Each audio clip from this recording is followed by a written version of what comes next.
and peace and equality. Game Changers Magazine, Game Changers Media Network, Voices of the Village podcast, where change starts with conversation. We're back with candidate for State Senate of Georgia, District 10, Furquan Stafford. Thank you for coming on the show, man, and sharing your platform with us first and foremost. I know you guys have a busy day. We're looking forward to phenomenal things out of you in the campaign. Now, Furquan, before you go, I want to address all of this. Now, I want to address this, and I want to make sure our crowd gets educated. Black man, Republican Party, sellout. Okay, the narrative, right? Black men are being bought by the Republican Party. Black men are selling out. Turning their back against black women. Tell us why we're facing that narrative and what's going on with that, man. Because it's like, and I know a lot of black men who are Republicans. They don't come out and say it, but the narrative is black men are turning on black women and with the Republican Democrat thing. Well, first of all, I'm married to a black woman. Okay. Let's be crystal clear. Let's go. Number two, like I said, I was a Republican way before this administration. Okay. And I just totally believe in the conservative values. Okay. Faith, family, and freedom. And I just think that within the Democrat Party, in my humble opinion, it's just too many isms. You have liberalism, capitalism, socialism, and feminism. Okay. And so, from my optical lenses, I feel like the Democrat Party has misused our black women and gave them a label called feminism to empower them. Okay. But I believe that that's not empowerment. I think that that's exploitation. Okay. And so when you see our black men leaning towards the Republican conservative values, it's because the Republican Party promotes a man being in the household. Okay. And we had talked about this earlier. A lot of our black women feel like submitting is a form of control. Okay. But I believe that submission is leadership. Okay. Like, I submit to my wife. Okay. She submits to me. Okay. It's not like, okay, you got some control over me or I got control over you. Right. It's just leadership. It's just order.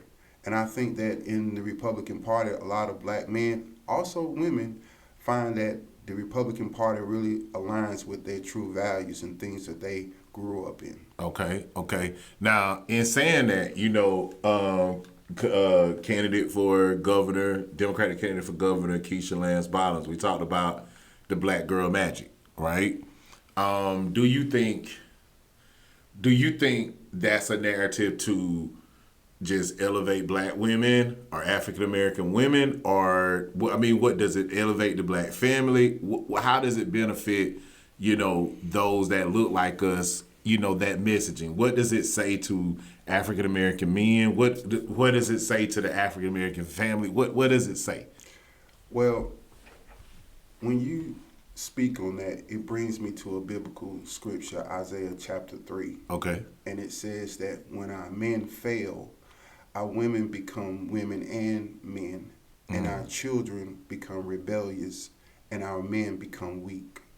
And so what I'm seeing in our community is that our men are not rightfully accepting the true role of a man in the community. Okay. With the passing of House Bill 369, it's going to eliminate a lot of positions that are governed by women. Okay. The reason why is that when they go into the voting booth, it's not going to say Democrat or Republican or Independent. You're just not going to know who the person is. You're going to have to really do some research on the candidate. Okay.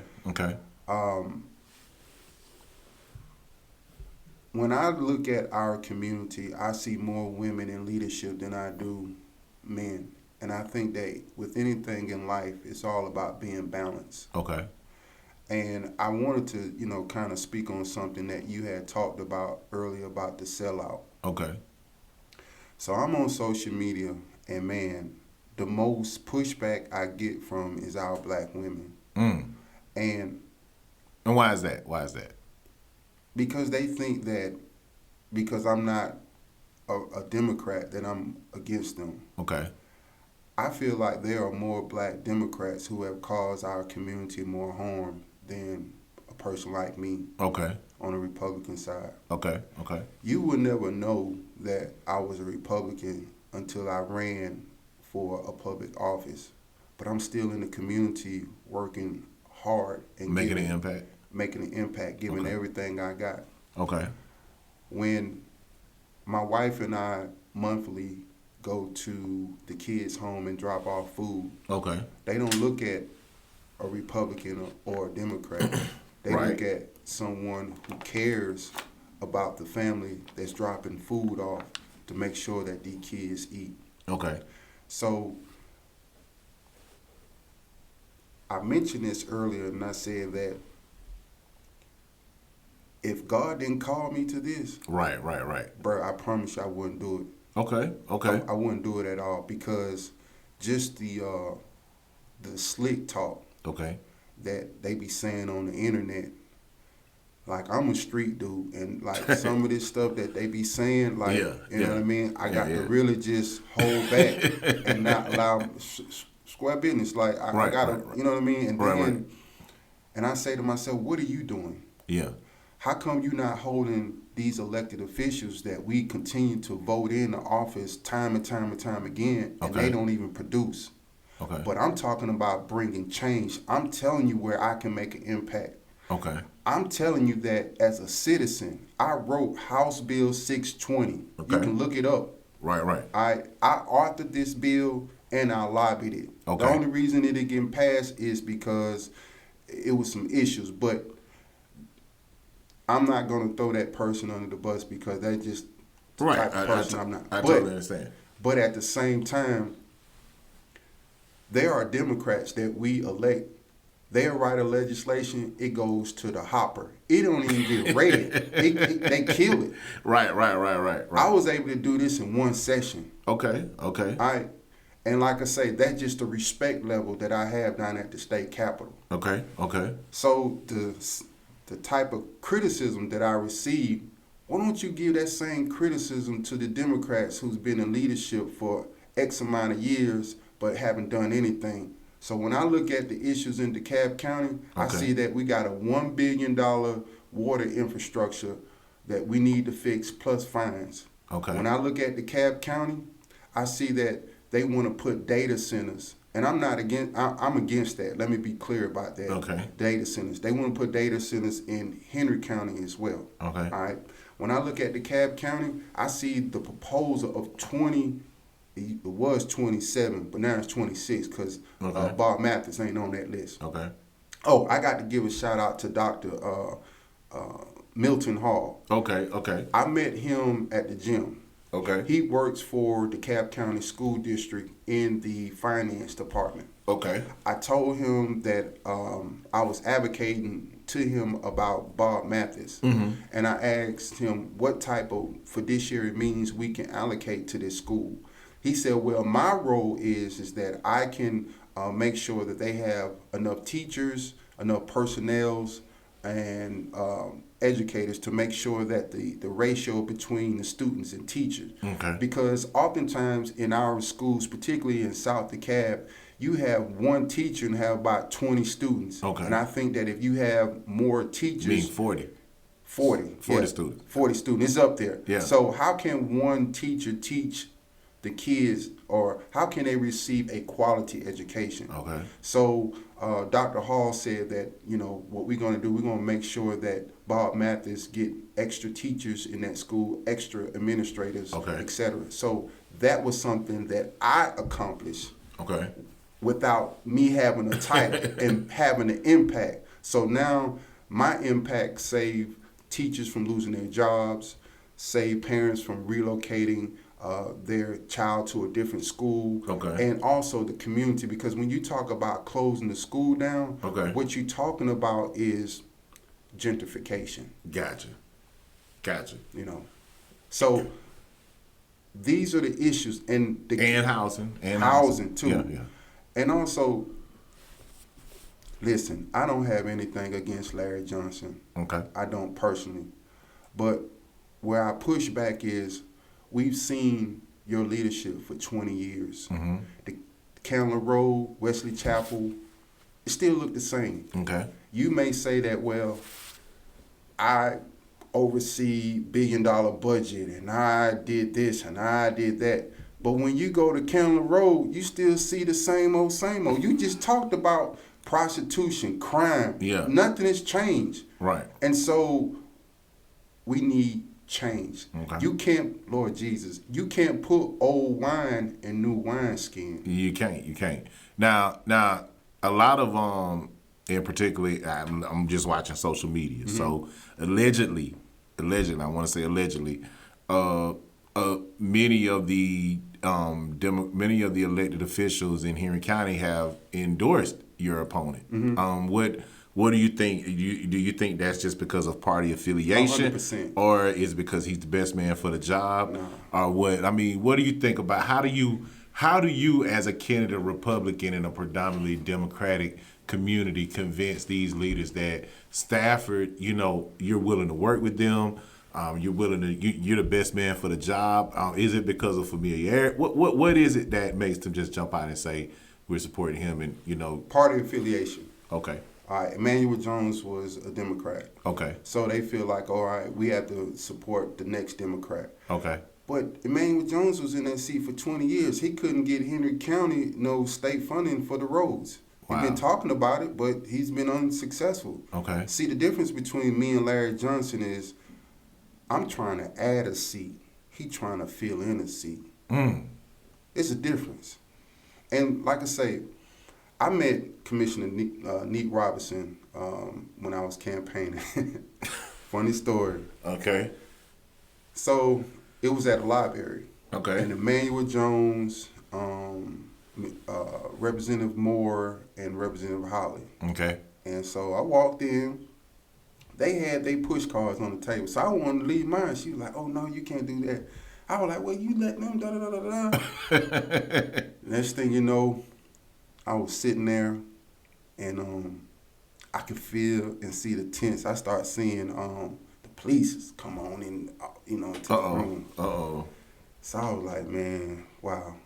But I'm going to tell you how the situation changed, though. Okay. So I was in Henry County campaigning, and it was at an event where they were hosting a movie on a big screen. Okay. It was at a park. And so I went there to campaign to pass out some of my campaign material. Mm-hmm. So I saw Commissioner Neat Robinson, and I saw her, and I was like, man, let me go sit down and just talk to her. Okay. And man, we had a great conversation, and from that point on, our relationship has been very respectful. Like, she respect me, and every time I see her, even when I see her at the state capitol, Okay. I always walk up to her, acknowledge her, and tell her hello, etc. But my relationship with Neat Robinson is in good standing. But at first, it started off rocky. Okay. But I think that because they never seen a black Republican running for office, and then you build relationships with people, so you see an outsider trying to change things. Okay. And then you want, you get uncomfortable. But change is uncomfortable. Okay. But change is necessary. And far as the chairman of Henry County Board of Commissioners,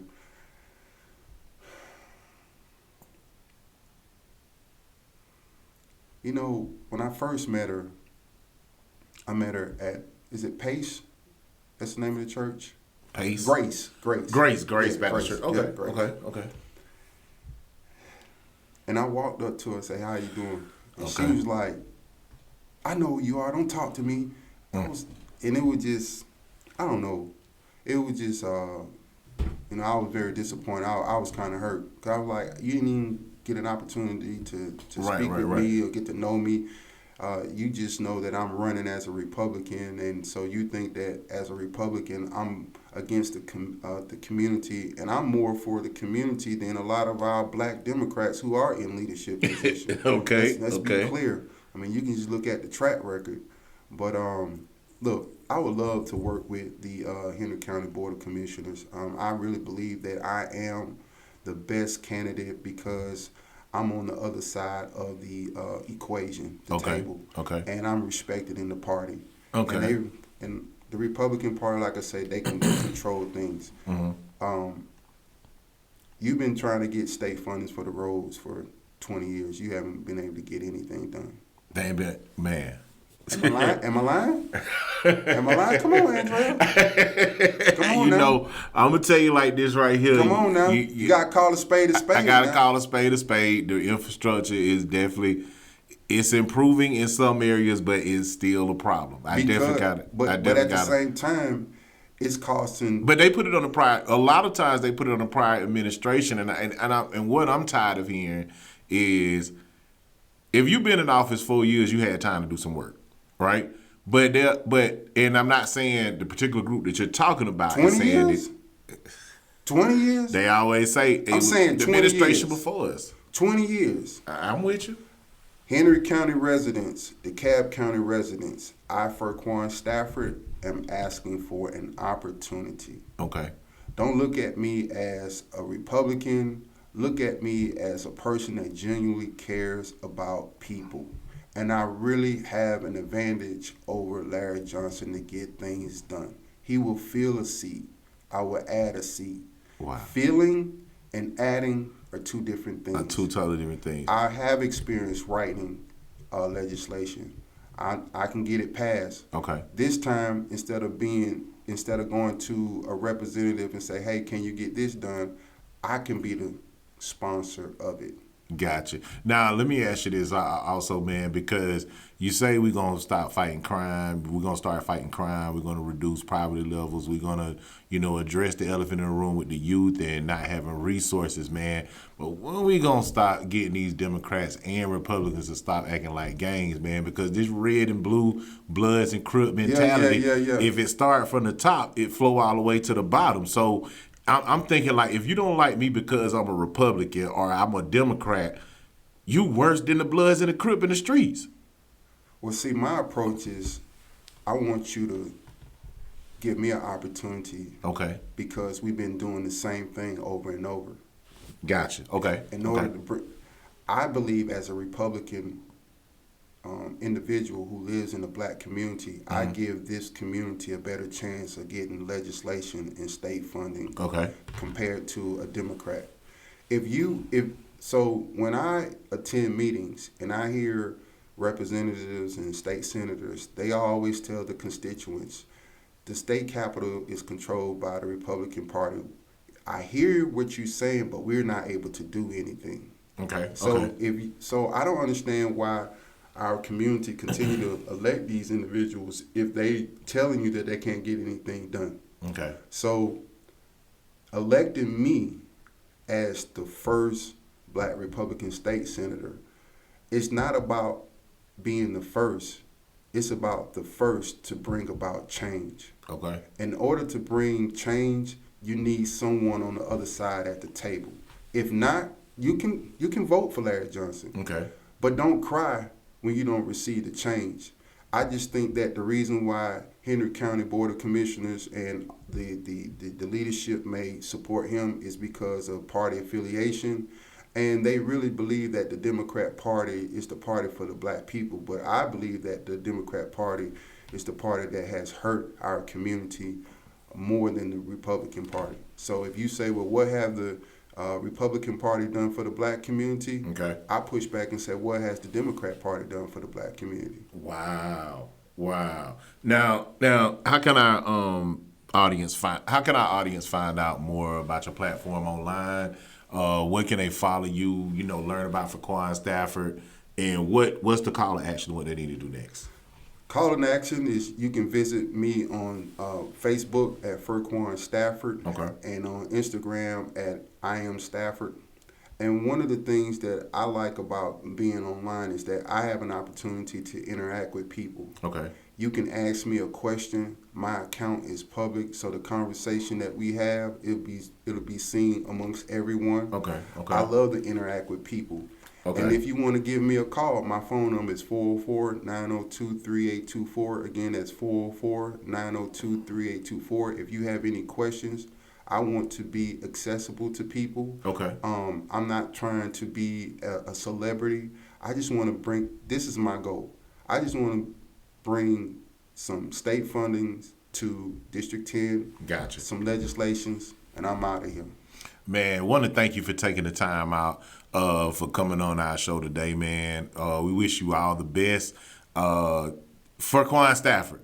Can we get my wife on? We definitely gonna do that. Yes, we definitely sir. gonna do that in our next take, and we definitely gonna bring her on, talk to her, because we want to talk to the women behind, the candidates, and what the value of playing a role, because again, I'm all for family, I'm all for marriages, I'm all for those who, I'm all for that unity, man, because it Can takes I say a something, village. Brad? Yes, sir. Man, I want to thank you so much from the bottom of my heart. I appreciate it. For giving me an opportunity to be on your platform. Yes, I don't sir. think we as black men say things verbally to empower and uplift another Yes, sir. black person to stand on the platform. I don't know what it took for you to get to this point in life. Yes, sir. But I know you had to go through something to be in this position, and to be able to stand on your shoulders and speak to the people on your platform. I am so grateful. And you know that I'm speaking from the heart, because yes. I've spoken with you many a times Yes, on sir. the phone, and I've also, expressed my gratitude I for appreciate the that. conversation. And in our conversation on the phone, it's always about empowering and accountability. Yes, sir. And that's something that is missing in our black community. I love this situation because it's not you trying to hurt me or I'm trying to hurt you. This situation is about, let me see if he has what it takes, and let me feel comfortable to put him on my platform. Absolutely. And after a period of time of having conversation, you felt comfortable allowing me to be able to be on your platform. And I hope that the listeners see that I'm a mature person, I'm an honest person. Don't look at me as a Republican. Don't look at me as someone that's a sellout. Look at me as someone who's a leader and who wants to make change in our community. So again, bro, thank you. And you're a great father. Great father. Man, I appreciate it, man. Father. I appreciate it, man. Thank you guys for tuning in. Again, another episode of Voices of the Village podcast. We shooting to our 100th episode, getting ready to move forward to our 100th episode. Countdown begins right here. Thank you guys for tuning in. All our supporting sponsors. Again, shout out to A New Well, Rock Quarry Road, and also shout out to South Atlanta Family Law Firm, Miles Select Vodka, and Miller North and Brill Law Firm. Thank you guys for tuning in. Game Changers Magazine, Game Changers Media Network, Voices of the Village podcast, where change starts with conversation. Ease up. If anyone can, Stafford can. Justice and peace and equality. Now the world they will see.